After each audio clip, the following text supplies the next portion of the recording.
Bismillahirrahmanirrahim. Assalamualaikum warahmatullahi wabarakatuh.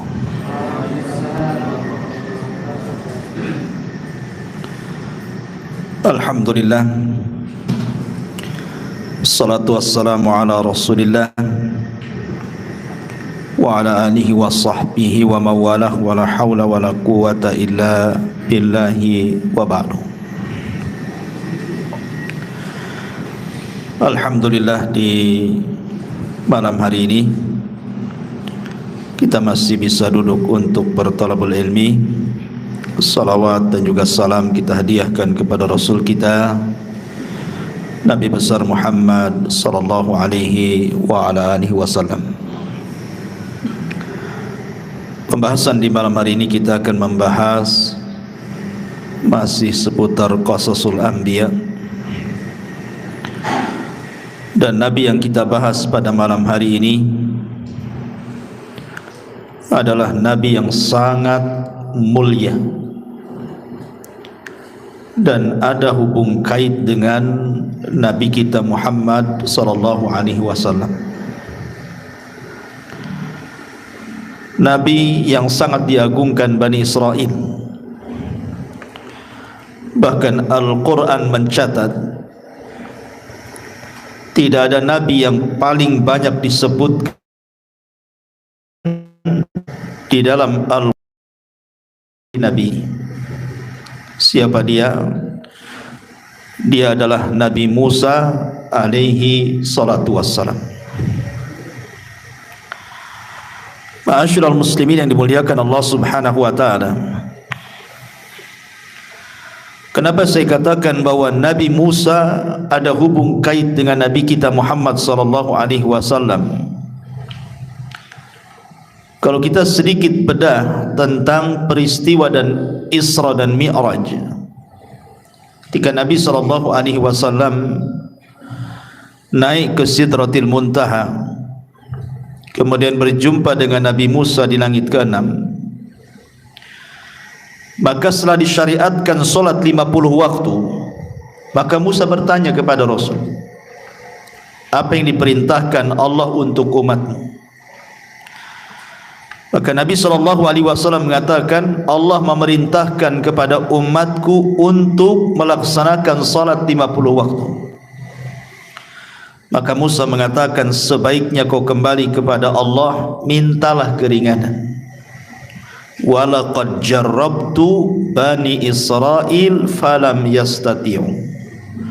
Karena aku coba ibadah-ibadah itu diberikan kepada Bani Israel seperti yang diperintahkan Allah kepadamu, dan mereka tidak sanggup melakukannya, apalagi umatmu yang lemah. Maka Nabi SAW naik lagi ringanan, kemudian diringankan 5 waktu. Tapi Nabi Musa mengatakan, umatmu pun tidak akan sanggup, karena aku sudah coba kepada Bani Israel, sebaiknya minta keringanan lagi. Akhirnya setiap naik diringankan 5, setiap naik diringankan 5, dari 40, 35, 30, 25, 20, 15, 10, sampai kemudian menjadi 5 waktu. Sebenarnya Nabi Musa alaihi salatu wassalam sudah menyarankan, ketika di angka 5 waktu pun, kata Nabi Musa, umatmu tidak akan sanggup, minta keringanan lagi. Tapi Nabi SAW mengatakan, istahyaitu Rabbi, aku sudah malu kepada Rabbku, sudah tidak apa-apa 5 waktu saja, karena 1 waktu disamakan dengan 10 waktu. Artinya kalau kita melaksanakan sholat 5 waktu, maka sama dengan 50 waktu. Dari sini kita tahu bahwa ada hubung kait antara Nabi Musa dengan Rasul kita Muhammad sallallahu alaihi wasallam dan juga syariat kita.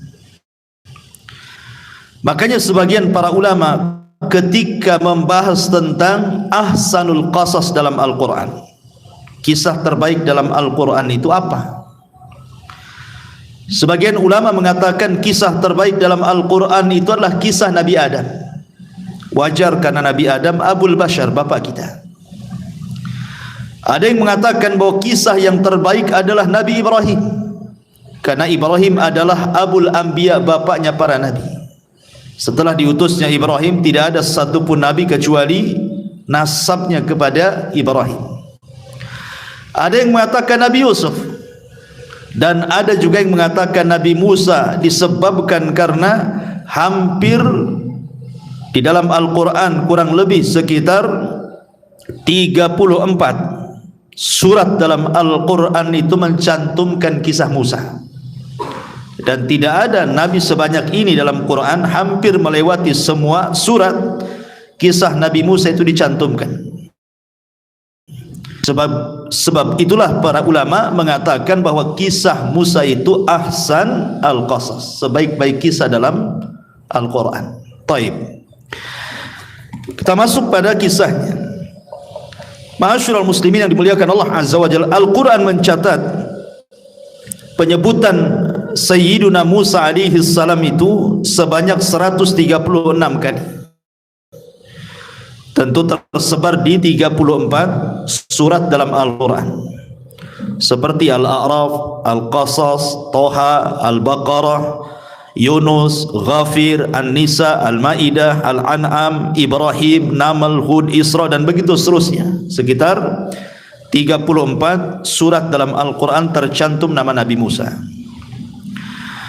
Dan Nabi Musa alaihi salatu wassalam itu diutus kepada umat terbaik dari seluruh umat-umat para nabi kecuali umat Islam. Makanya Allah Subhanahu wa taala mengatakan dalam surah Al-Baqarah ayat 47, Ya bani Israil adhkuru ni'mati allati an'amtu alaikum wa anni faddaltukum alal alamin. Wahai Bani Israel, ingatlah nikmat yang aku karuniakan kepada kalian, dan aku telah lebihkan kalian dari umat-umat di atas semesta alam ini. Dari sini menunjukkan bahwa umat yang diutus Musa kepada mereka adalah umat terbaik. Maksudnya dari umat-umat para nabi sebelumnya dan juga setelahnya, kecuali umat Islam. Kenapa umat Islam jauh lebih baik daripada umat Nabi Musa? Karena Allah yang mengatakan kuntum khaira ummatin ukhrijat linnasi, kalian sebaik-baik umat yang dikeluarkan kepada manusia. Tapi kalau seandainya dibandingkan dengan umat-umat para nabi yang lainnya, maka umat Nabi Musa adalah umat terbaik. Karena Allah mengatakan wa inni faddaltukum alal alamin. Ma'asyiral muslimin yang dimuliakan Allah Azza wa Jalla, kemudian juga umat Nabi Musa adalah umat terbanyak. Tentu setelah umat Islam. Ini bandingannya dengan umat para nabi yang lainnya selain Nabi Musa alaihi salatu wassalam, maka umat Nabi Musa adalah umat terbanyak kecuali umat Islam, lebih banyak lagi.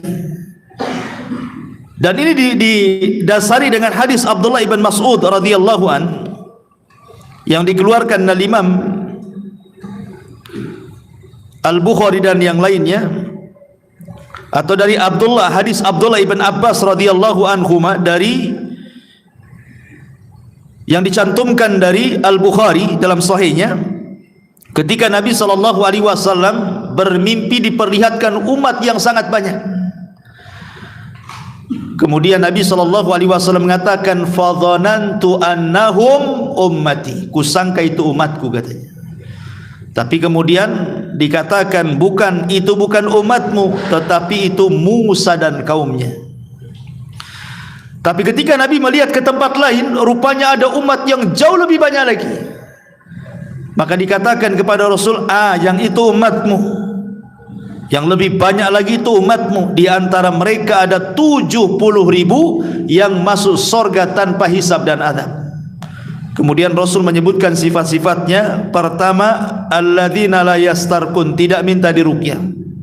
Wala yaqtawun, tidak menggunakan kai dalam pengobatan besi yang dibakar. Wala yatatayyarun, tidak tatayyur, menganggap sial dan untung kepada sesuatu.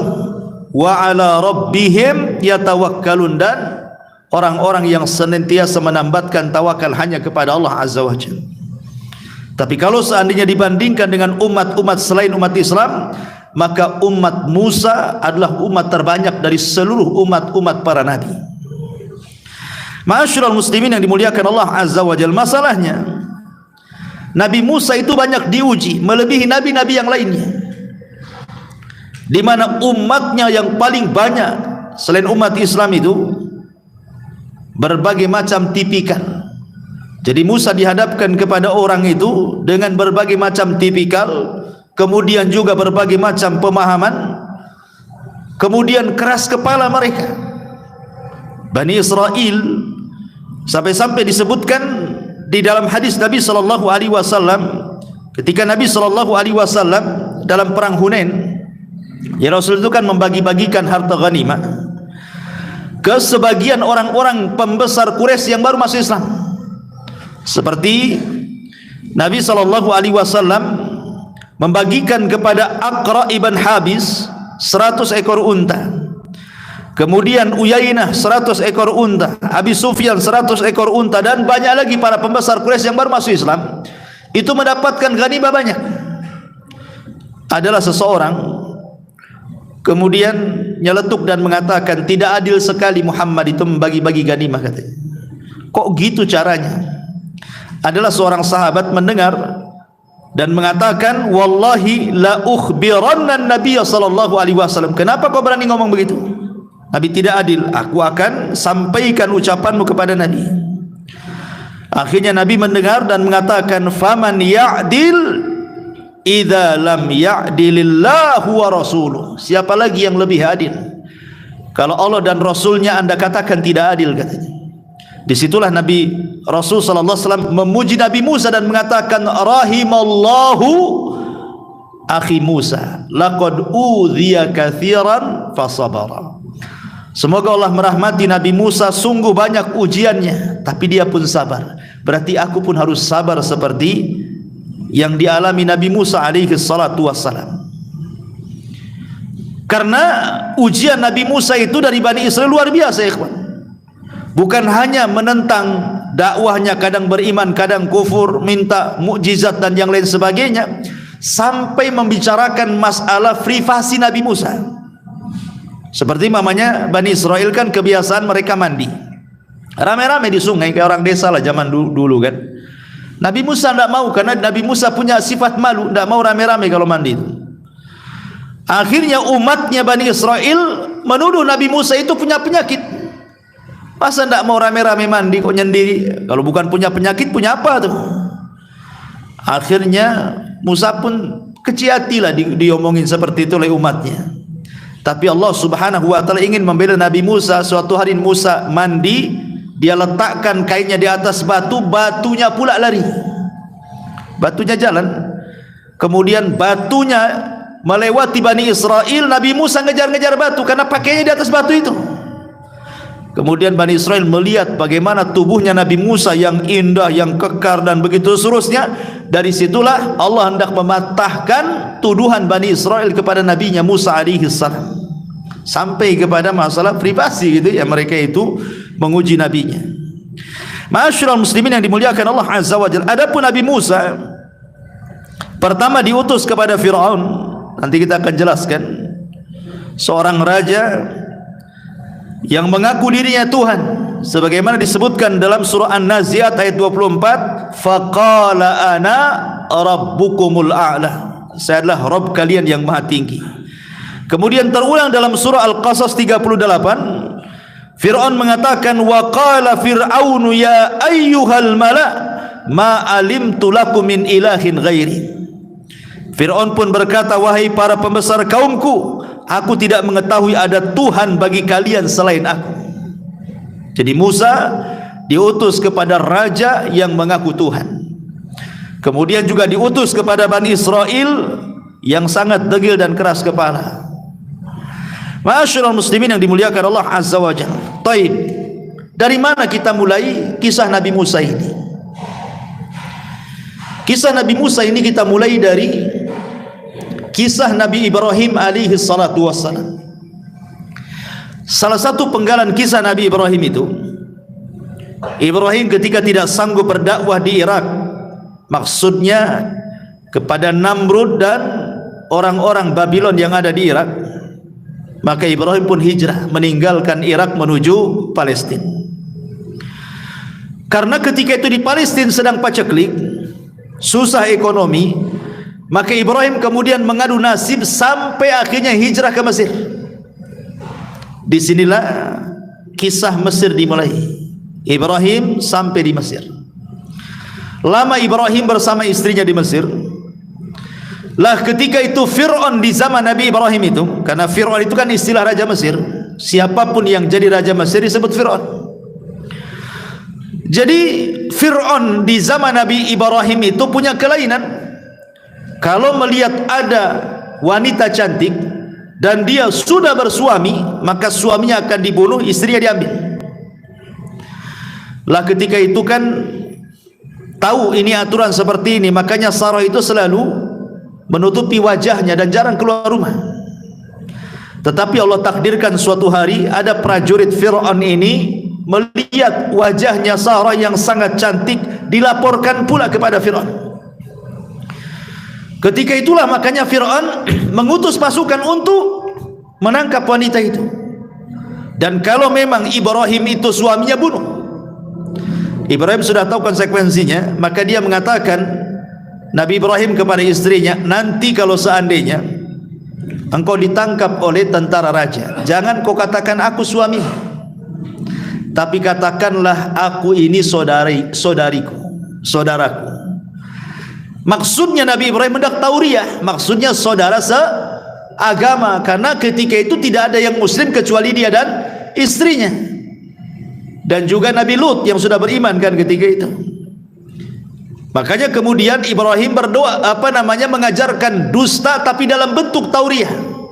Ini pula penyebab Nabi Ibrahim tidak bisa memberikan syafaat pada hari kiamat, karena sebab ini. Kan ketika Ibrahim didatangi oleh manusia pada hari kiamat itu, Ibrahim mengatakan, tidak bisa, aku tidak bisa memberikan syafaat kepada kalian. Nafsi, nafsi, uruslah diri kalian, uruslah diri kalian. Kemudian Ibrahim berikan alasannya, karena aku pernah berdusta 3 kali. Inilah salah satu dustanya. Yang pertama, yang sebelumnya dilakukan ketika menghancurkan patung. Kemudian yang kedua ketika diajak bapaknya untuk hadir di pesta kerajaan. Kemudian yang ketiga di sini Ibrahim ngomong sama istrinya, kalau ditangkap bilang saja kau saudaraku, jangan bilang aku suamimu. Akhirnya betul-betul ditangkap, gak peduli. Ditangkap, dibawa ke istana. Maka Ibrahim alaihi salatu wassalam mengajarkan kepada kita sebuah syariat yang itu pula dilakukan Nabi. Kalau kita mendapatkan sebuah permasalahan, apa yang harus kita lakukan? Salat.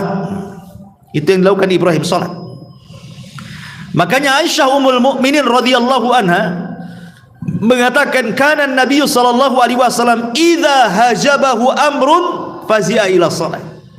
Rasul itu kalau dia menghadapi perkara yang sulit keluar dari situ, maka Rasul akan segera salat. Itu yang dilakukan Ibrahim, hanya bisa salat.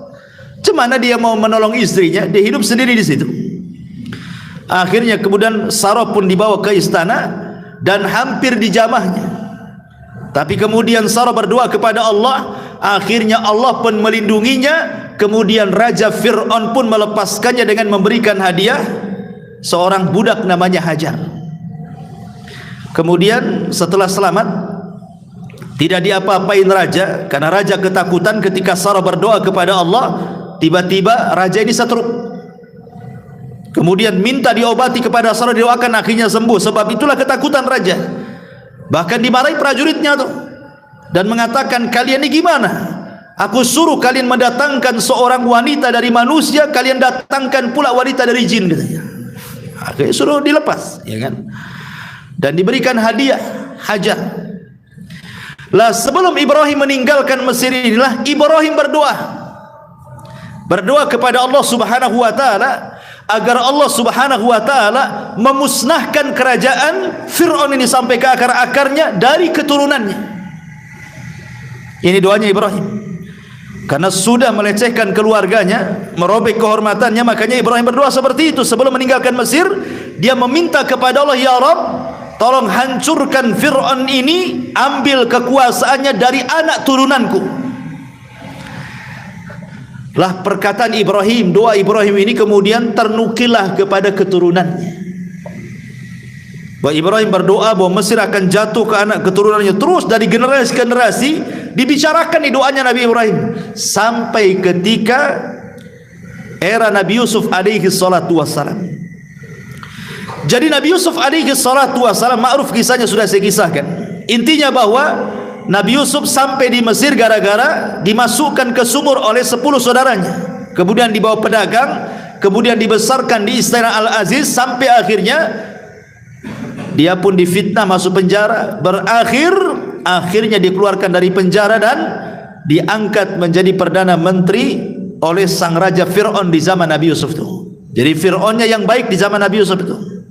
Dia dekati Nabi Yusuf, bahkan diberikan kedudukan. Bahkan Nabi Yusuf memboyong seluruh keluarganya yang kelak cikal bakal Bani Israel ke Mesir. Ada orang menyangka bahwa jangan-jangan doa Nabi Ibrahim itu adalah sudah terjadi kepada Nabi Yusuf, karena Nabi Yusuf kan turunan Ibrahim. Tetapi orang-orang mengatakan tidak, karena Fir'aun tidak jatuh di zaman Nabi Yusuf. Kan tidak jatuh dia, justru bekerja sama dengan Nabi Yusuf. Sehingga orang-orang mengatakan bukan Nabi Yusuf sebagai bentuk istijabah Allah kepada doanya Nabi Ibrahim alaihi salatu wassalam. Barulah ketika di zaman Nabi Musa. Ini kisah ini masih terus ternukilkan di zaman Nabi Musa itu, bahwa ada turunan Ibrahim yang akan mencaplok kerajaan Fir'aun. Dan di zaman Nabi Musa Fir'aunnya sudah lain lagi.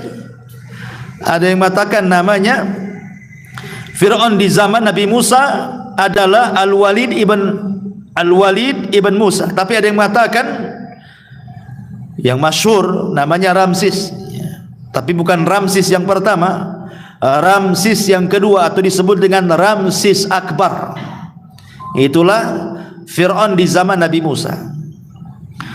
Fir'aun di zaman Nabi Musa ini bengis orangnya, jahat sekali. Jadi suatu malam Fir'aun ini bermimpi, sebagaimana dinukilkan oleh Abdullah ibn Abbas radhiyallahu anhuma. Jadi mimpi Fir'aun ini berulang-ulang, mimpinya aneh. Kenapa? Karena dalam mimpinya itu tiba-tiba ada api yang sangat besar berasal dari Palestina. Masalahnya kan Palestina dengan Mesir kan dekat, hanya dipisahkan dengan jalur Gaza. Ya, jalur Gaza itu kan pemisah antara Mesir dan Palestina. Ya. Jadi ada api dari Palestina itu mengarah ke Mesir, kemudian membakar seluruh kaum Kibti sampai membakar istana Fir'aun. Tetapi anehnya perkampungan Bani Israel tidak dilahap api. Dan ini mimpi sehingga akhirnya Fir'aun ini merasa aneh mimpinya. Dikumpulkanlah tukang-tukang sihir, para peramal-peramal, para pentakbir mimpi, dikumpulkan, dikisahkan mimpinya sama Fir'aun ini.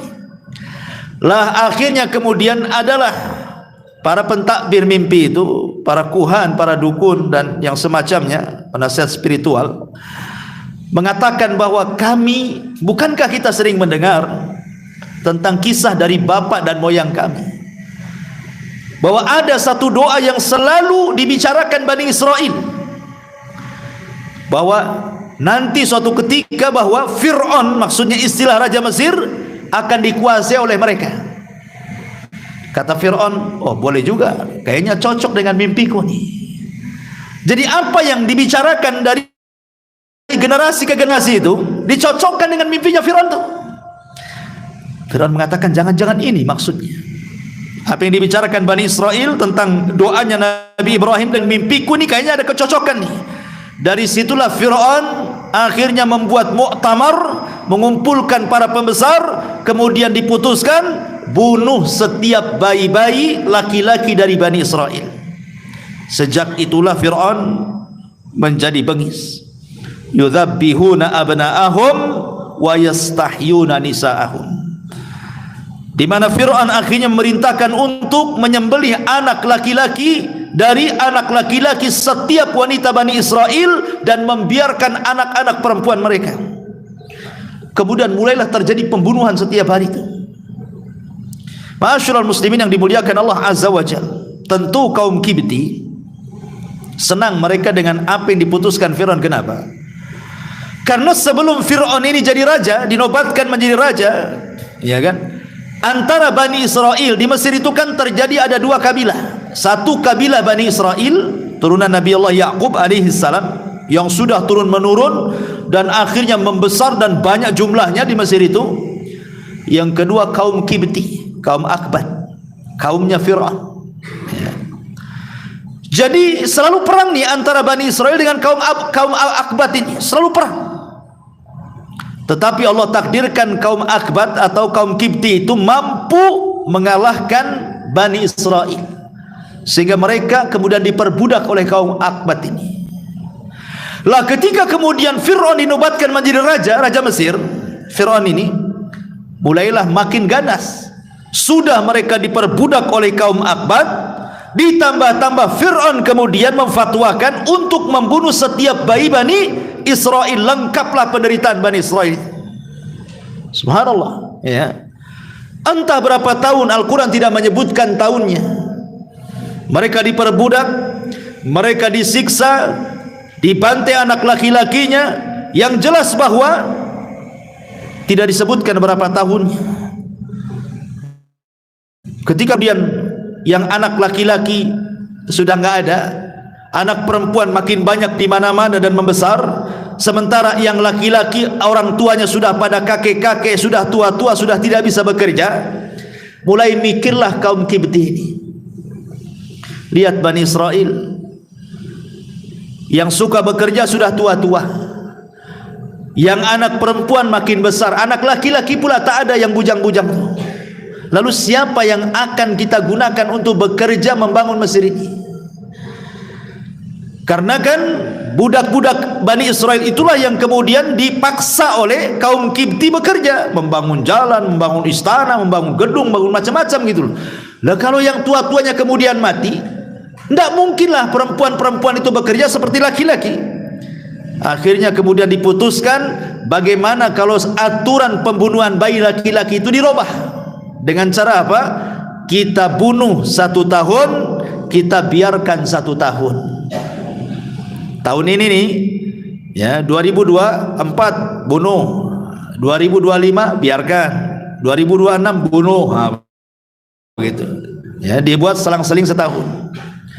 Lah Allah takdirkan ma'asyiral muslimin yang dimuliakan Allah Azza wa Jalla, di tahun yang tidak ada pembunuhan, di sini lahir bakal seorang nabi namanya Harun alaihi salam, lahir di sini. Selamat dia, nggak ada pembunuh kan itu. Tetapi kemudian setelah Harun lahir, qadar Allah kemudian ibunya hamil lagi. Ketika kemudian membesar, rupanya melahirkan di tahun ketika terjadi pembantaian.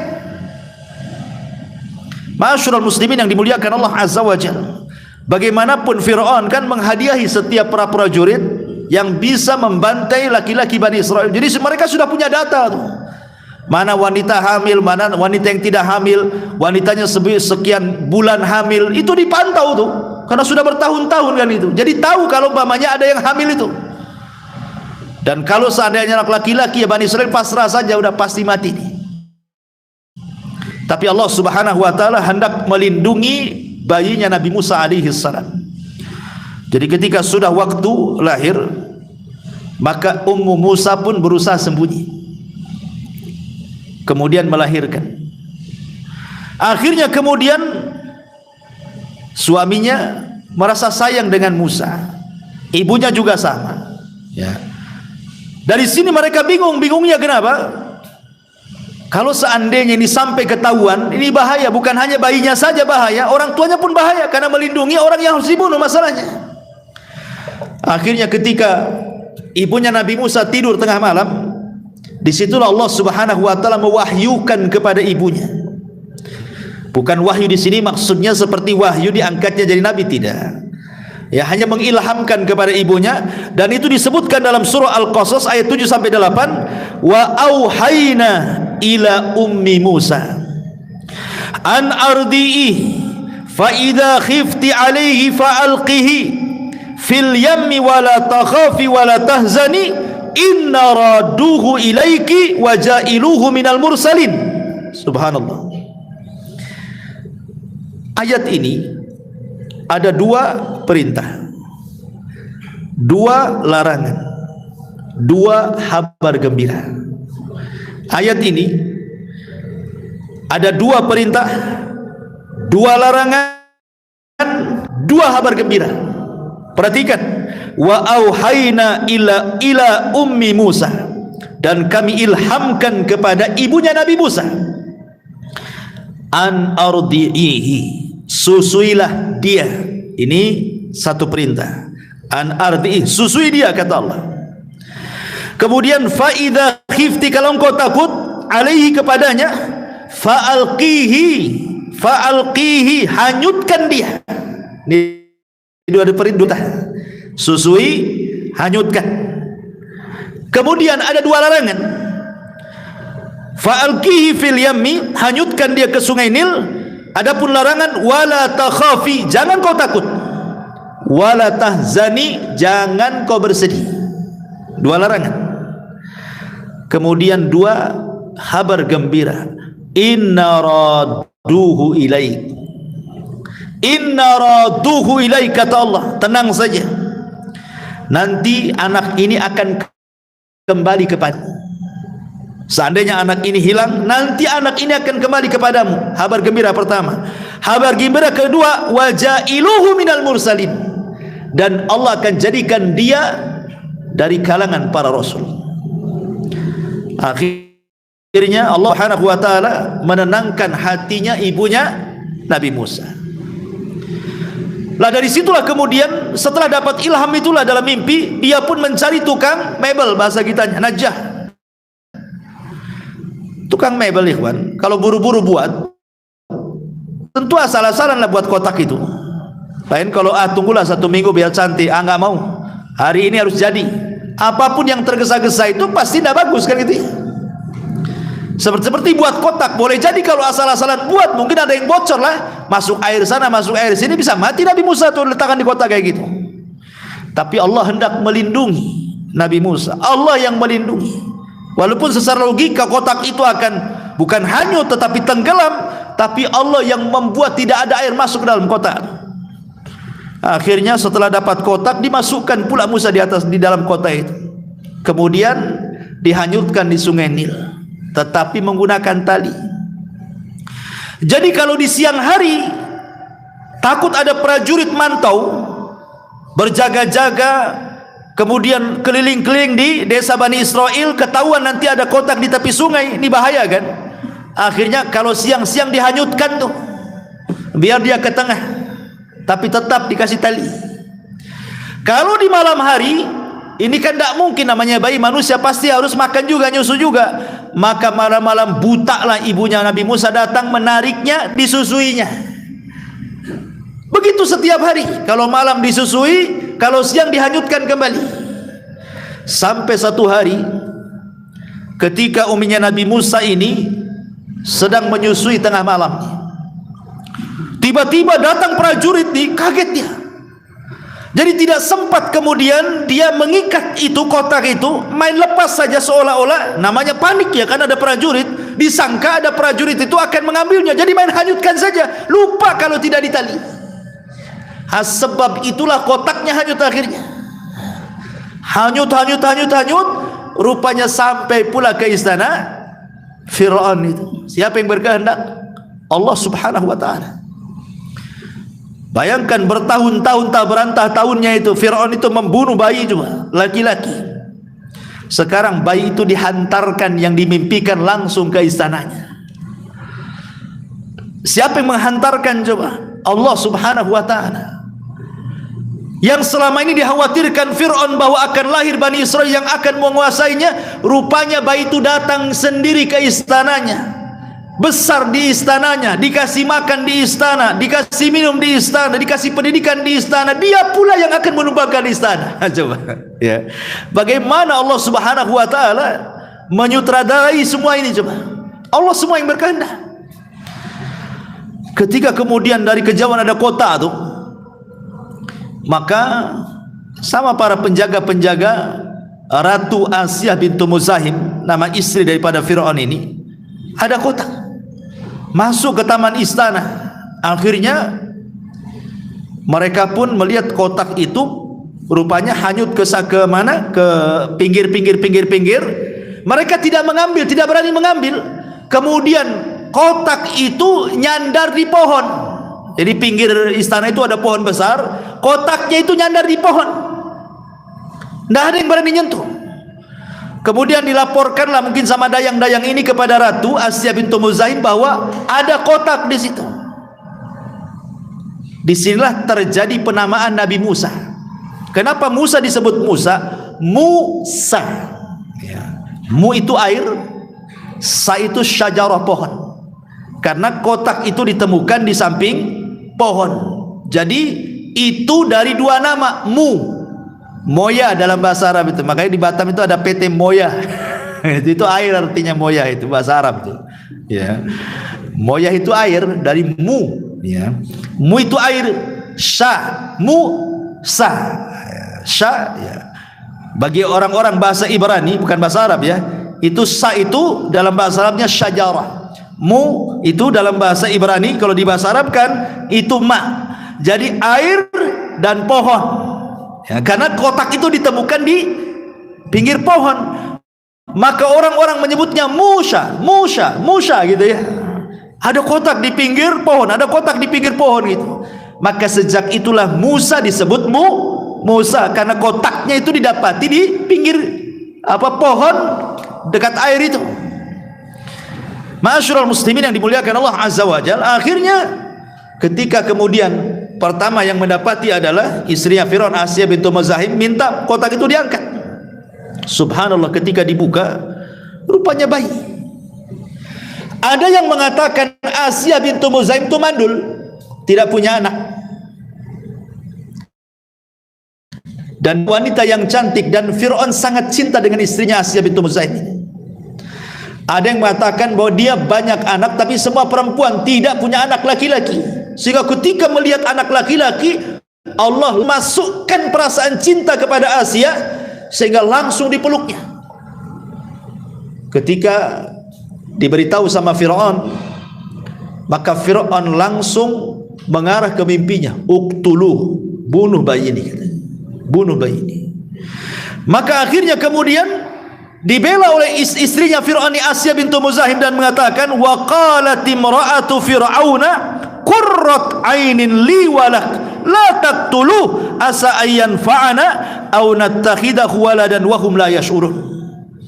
Dan berkatalah istri Fir'aun, jangan, boleh jadi anak ini penyejuk mata hatiku dan mata hatimu. Janganlah kamu bunuh dia, mudah-mudahan kelak dia akan bermanfaat bagi kita, atau kita dapat mengangkatnya sebagai anak. Sedangkan mereka, maksudnya Fir'aun dan bala tentaranya, mereka tidak menyadari bahwa anak itulah yang akan menumbangkan kekuasaannya.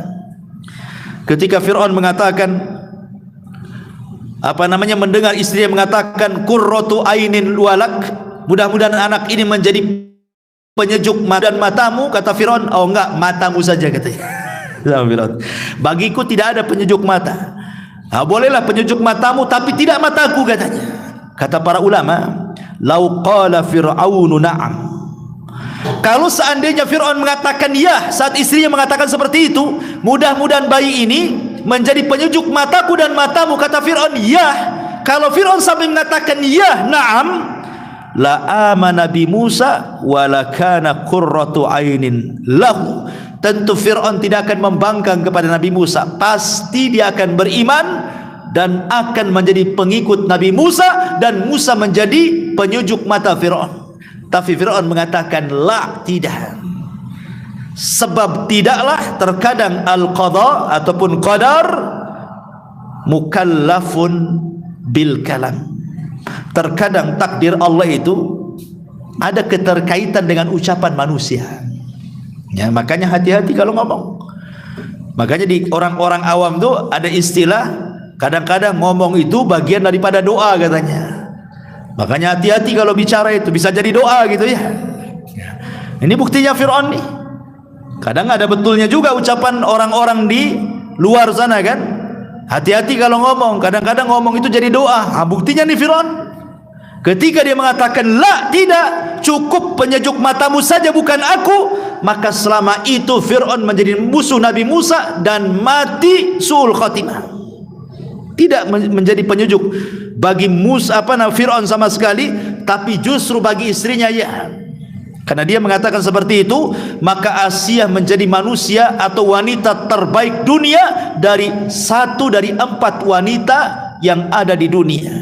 Pertama, dia Asiyah bintu Muzahim. Yang kedua, Maryam bintu Imran. Yang ketiga, Khadijah bintu Khuwailid. Yang keempat, Fatimah bintu Rasulullah sallallahu alaihi wasallam.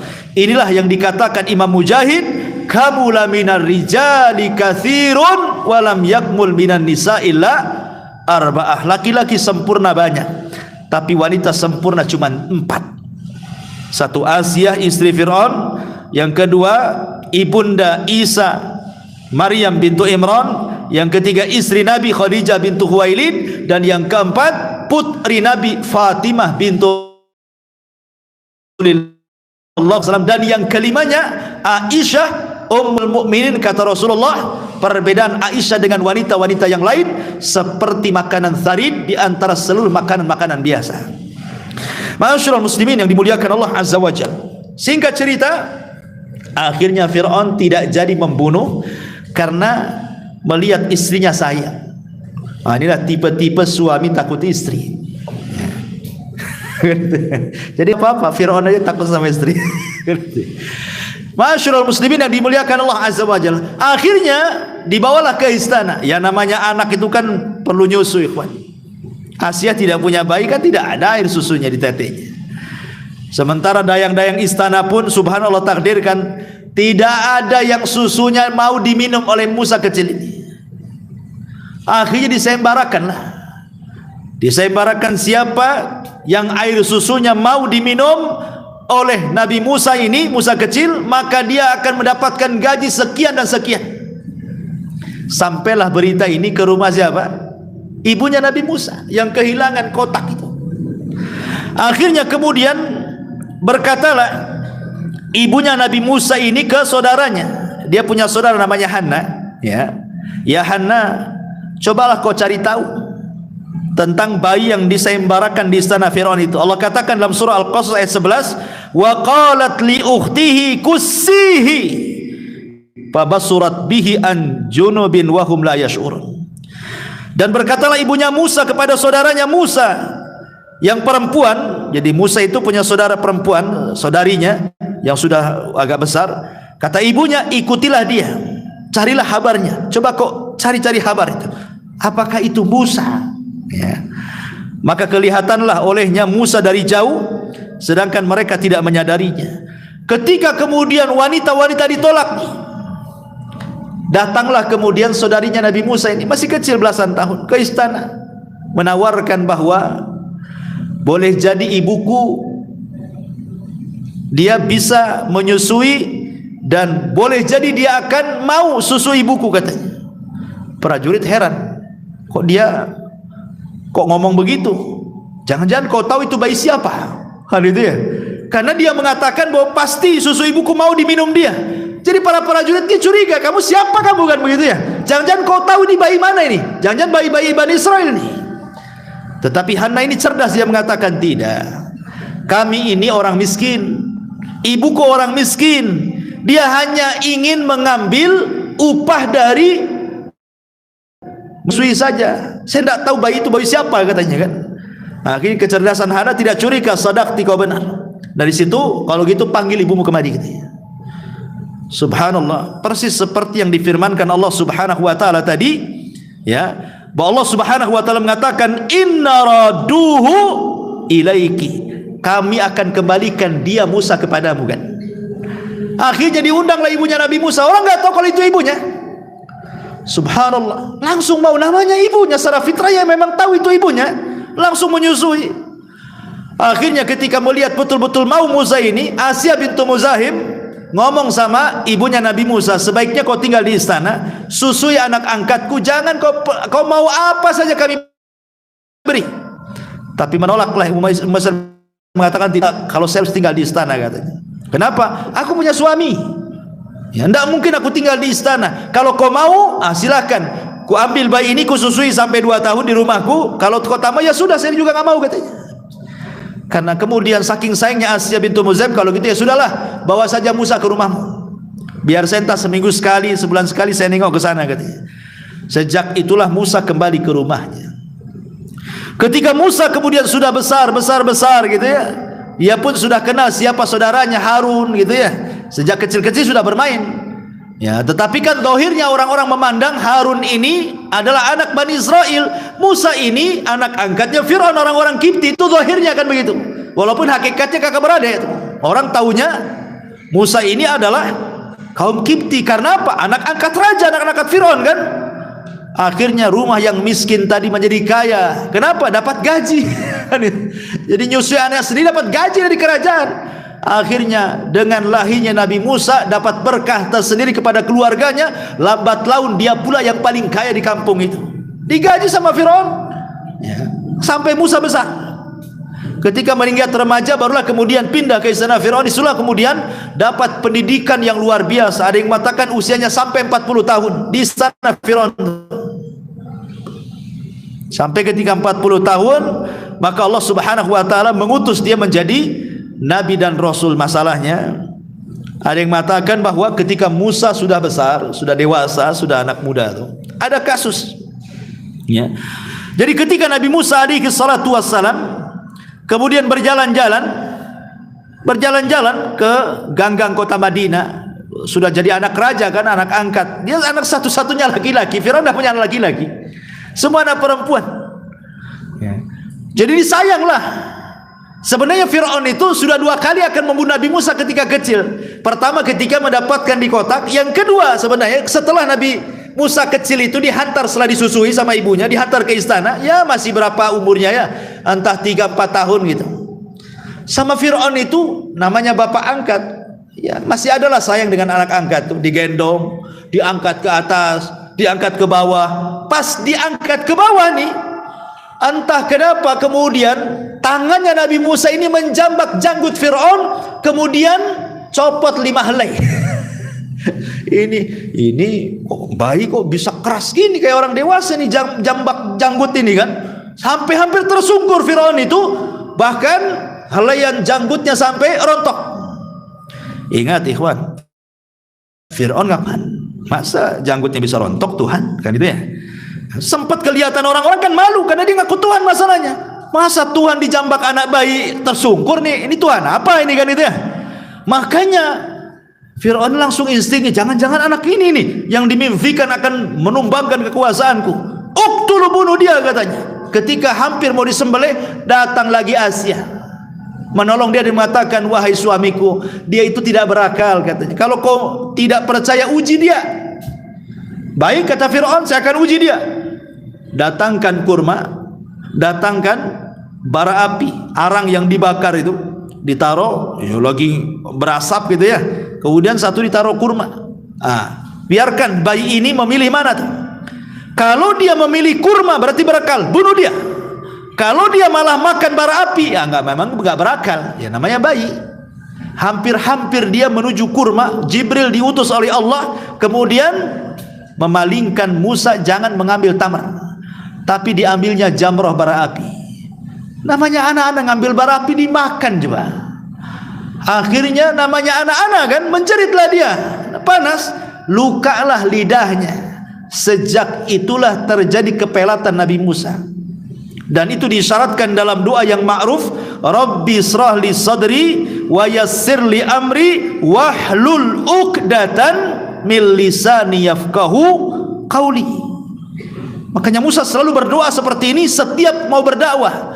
Wahlul uqdah, ya Allah lepaskanlah ikatan di lidahku ini supaya orang paham dengan bahasaku. Karena Musa pelat, ngomongnya gak fasih.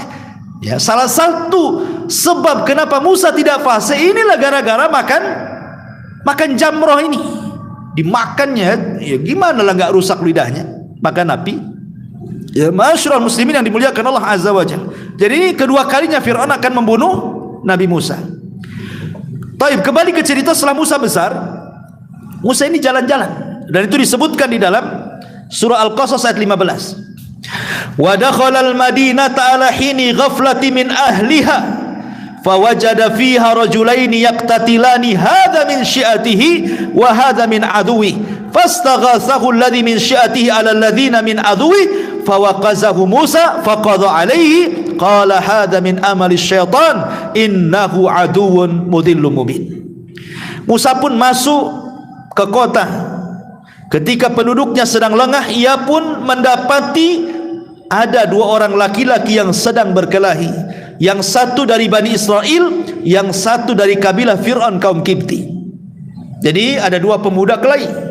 Musa lewat di situ. Ya. Tiba-tiba nih anak muda dari Bani Israel ini memanggil-manggil Musa, minta tolong. Tolong wahai Musa, tolong. Ya. Kemudian Musa pun melihat bahwa kebenaran ada di pihak anak muda Bani Israel dan kebatilan ada di pihak kaum Kipti, kaumnya Fir'aun. Akhirnya Musa berusaha melerai, tetapi kaum Kipti ini, anak muda dari kaum Kipti ini tidak terima. Akhirnya berkelahi dengan Musa. Ketika mau nonjok, ditangkis sama Nabi Musa, kemudian tersungkur mati pula anak itu. Ya. Akhirnya yang Bani Israel langsung lari. Musa pun ikut lari. Ditinggalkan orang itu. Namanya ada orang mati di mana-mana pun sampai hari ini pasti akan datang manusia dari mana-mana kan. Ini ada jasad siapa? Ini siapa yang membunuhnya? Kumpul nih Bani Israel lari, Musa pun lari. Jasad dibiarkan. Orang datang dari mana-mana. Siapa pembunuhnya ini? Karena ketika itu hukuman Mesir, siapa yang dibunuh dibunuh, qisas. Kalau dia membunuh dibunuh. Makanya Musa ketakutanlah. Dan Musa pun sebenarnya tidak sadar membunuhnya. Makanya kemudian dia mengatakan ini termasuk amal setan. Aku tidak sengaja membunuhnya, aku hanya menangkisnya. Tiba-tiba dia mati. Ya. Maka Musa pun berdoa kepada Allah, qala rabbi inni zalamtu nafsi faghfirli faghfaralah innahu huwal ghafurur rahim. Ya Tuhanku, sesungguhnya aku telah menganiaya diriku sendiri, karena itulah ampunilah aku. Maka Allah pun mengampuni Musa, sesungguhnya dia Allah yang maha pengampun lagi maha penyayang. Ketika itu kasusnya tertutup. Tidak tahu siapa pembunuhnya. Karena anak muda Bani Israel lari, tidak ada yang tahu. Musa pun lari. Masalahnya, setelah beberapa waktu, kasus ini masih ngambang nih, masih dicari siapa pembunuhnya. Rupanya Nabi Musa alaihi salatu wasallam berjumpa lagi dengan anak muda Bani Israel yang ditolongnya kemarin itu. Sedang kelahi lagi sama kaum Kipti. Memang tukang kelahi anak muda ini. Ya. Jadi Musa ini melihat kok dia lagi yang bermasalah. Kemudian sekarang yang minta tolong bukan dari Bani Israel. Yang minta tolong ini dari kaum Kipti. Wahai Musa, kenapa kau diam saja? Tolong aku, katanya. Yang Kipti ini ketakutan. Padahal Musa mendekat, ingin mendamaikan. Tapi anak muda dari Bani Israel ini sudah ketakutan. Musa datang seolah-olah apa? Kemarin saya minta bantuan dia, aku ditolong. Sampai dia mati. Jangan-jangan sekarang dia akan bunuh aku, katanya. Dia berteriak dan mengatakan kepada orang-orang, sebutkan dalam surah Al-Qasas ayat 19-nya, fa asbaha fil madinati khaifan yataraqab fa idzal ladzi istansarahu bil amsi yastasrikhuhu qala lahu Musa innaka laghawiyyun mubin falamma an arada an yabtisha billadhi huwa aduwwun lahumā qala ya Musa aturidu an taqtulani kama qatalta nafsan bil amsi in turidu illa an takuna jabbaran fil ardi wa ma turidu an takuna minal muslihin. Karena itulah jadilah Musa di kota itu merasa takut, menunggu-nunggu dengan khawatir akibat perbuatannya. Maka tiba-tiba orang yang meminta tolong kemarin berteriak meminta pertolongan kembali kepadanya. Musa berkata kepadanya, sungguh kamu benar-benar orang yang sesat. Maka tatkala Musa hendak memegang dengan keras orang yang menjadi musuh keduanya, Musa pun berkata, musuhnya berkata, "Hai Musa, apakah kamu akan bermaksud hendak membunuhku sebagaimana kamu kemarin telah membunuh orang lain?" kamu tidak bermaksud melainkan hendak berbuat kesewenang-wenangan di negeri ini, dan tidaklah kamu hendak mengadakan perdamaian. Jadi ketika orang yang sudah ditolong malah berteriak, Musa, apa kau sekarang akan membunuhku setelah kau membunuh kemarin, katanya. Ini jadi Kipti ini, anak muda Kipti ini tahu siapa pembunuhnya kan jadinya kan. Padahal kan lagi dicari-cari sama polisi. Akhirnya dia pun lari, kemudian datang ke istana melaporkan bahwa yang membunuh itu Musa. Sejak itulah Musa ketakutan luar biasa, manusiawi. Sekarang sudah dibongkar nih, ya, kasusnya. Maka Fir'aun mengatakan, uktuluh, bunuh dia. Berarti Fir'aun 3 kali mau membunuh Musa, ya kan? Pertama ketika nemu kotak, bunuh, nggak jadi, ya. Yang kedua ketika janggutnya bunuh, nggak jadi. Ini yang ketiga nggak bisa nih, bunuh. Apalagi alasan Nabi Musa kan gitu ya. Makanya ketika kemudian mereka rapat, para pembesar-pembesar itu rapat, maka adalah orang istana yang bijak, yang baik dan suka dengan Nabi Musa gitu ya. Dikatakan dalam Al-Quran, waja'a rajulun min aqsal madinati yas'ah, datanglah seorang laki-laki dari ujung kota dengan tergesa-gesa menemui dan mencari Nabi Musa. Ketika sudah ketemu Nabi Musa, orang ini mengatakan, ya Musa, innal mala'a ya'tamiruna bika liyaqtuluk fakhruj inni laka minan nasihin.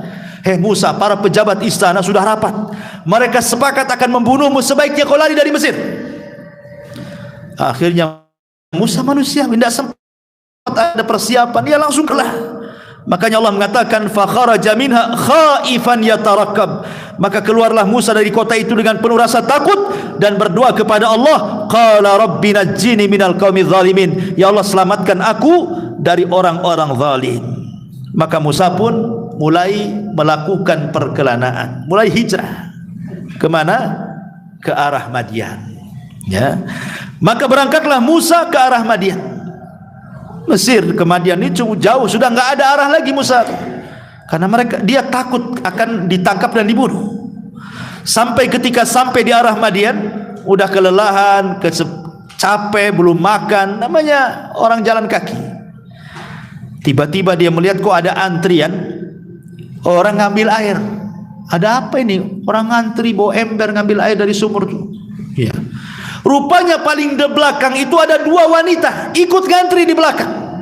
Dia tidak mau bersama laki-laki, agak jauh.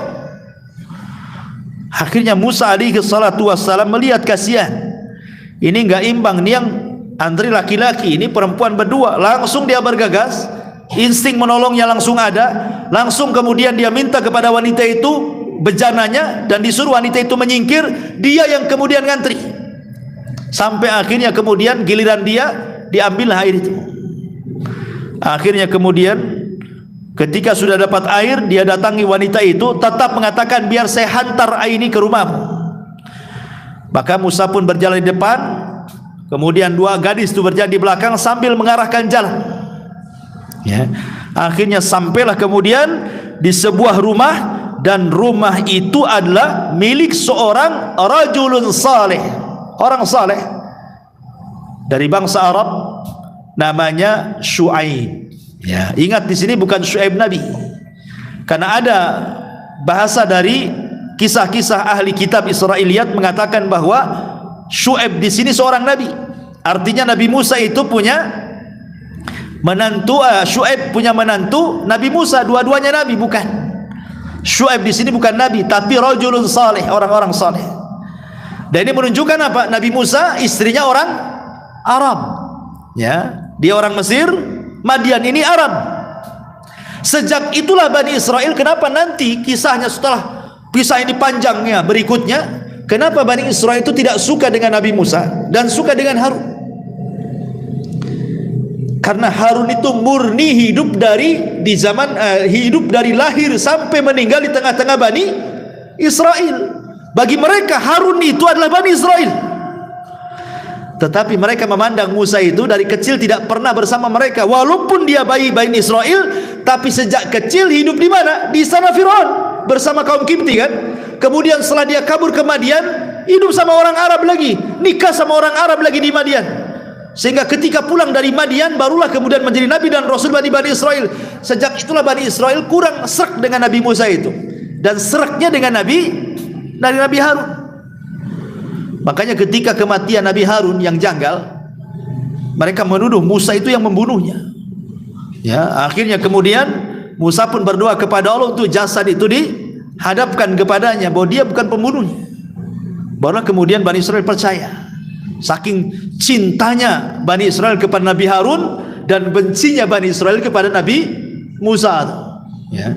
Taib, masyarul muslimin yang dimuliakan Allah Azza wa Jal, akhirnya ketika ketemu dengan Syuaib, kemudian anak perempuannya melihat bahwa anak muda ini punya akhlak yang bagus. Makanya berkatalah salah seorangnya, qalat ihdahuma ya abati istajirhu inna khaira man istajartal qawiyul. Karena sesungguhnya orang yang paling baik yang kau ambil untuk bekerja pada kita adalah pertama orang kuat, yang kedua amanah. Jadi kata anak gadis ini, jadikanlah pekerja kita, apalagi dia musafir, butuh tempat tinggal, butuh makan, dan dia pun orang baik, orang kuat, amanah. Akhirnya kemudian bapaknya menerima sebagai pekerja di tempat dia sebagai penggembala kambing. Sampai akhirnya ketika melihat akhlaknya Nabi Musa, amanahnya Nabi Musa, dan begitu seterusnya, tertariklah Syuaib ini kepada Nabi Musa dan menawarkan, inni uridu an unkihaka ihda ibnatayya hataini ala an ta'jurani thamaniyah hijaj.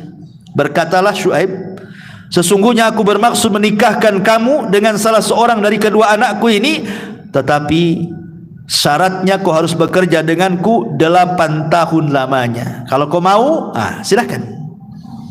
Akhirnya Nabi Musa pun bekerja kepada Nabi Syuaib menjadi penggembala kambing. Setelah 8 tahun, akhirnya dia menikah dengan salah satu putri Syuaib ini. Ada yang mengatakan Musa memiliki 2 anak dari putri, menetapkan 2 tahun jadi 10 tahun. Ada yang mengatakan kemudian Musa tinggal 20 tahun di Madian. Ada yang mengatakan 10 tahun. Kemudian dia balik ke Mesir. Lah balik ke Mesir inilah, di tengah jalan akhirnya Allah Subhanahu wa taala mengangkat Nabi Musa menjadi nabi dan rasul dengan melakukan dialog pertama kali dengan Allah Subhanahu wa taala di mana? Di Bukit Tur Sina. Dan itu disebutkan dalam surah Thaha ayat 11 12. Inni ana rabbuk fakhlana 'alaika innaka bil wadil muqaddasi tuwa.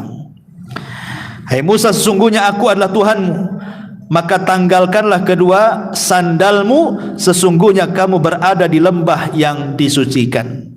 Bagaimana Musa alaihi salatu wassalam berdialog dengan Allah Subhanahu wa taala sampai diperlihatkan mukjizat-mukjizatnya yang kelak akan menjadi mukjizat saat dia berdakwah kepada Firaun dan Bani Israel. Kemudian bagaimana pertemuan Musa dengan Fir'aun, kemudian berakhir dengan peperangan bersama tukang-tukang sihir. Akhirnya dimenangkan Nabi Musa. Kemudian Musa tidak diganggu oleh Fir'aun dan puluhan tahun bersama Bani Israel. Tiba-tiba kemudian ada perintah agar Musa membawa Bani Israel dari Mesir ke Palestina, dan banyak peristiwa setelahnya sampai akhirnya Musa meninggal di tanah larangan di Bukit Tih. Bagaimana kisahnya? Tentu ini kisah yang panjang, ikhwatu fiddin, muliakan Allah Azza wa Jal. Maka malam ini kita cukupkan sampai di sini saja. Subhanakallah bihamdika asyhadu an la ilaha illa anta astaghfiruka wa atubu ilaik. Allahu ta'ala alam. Assalamualaikum warahmatullahi wabarakatuh.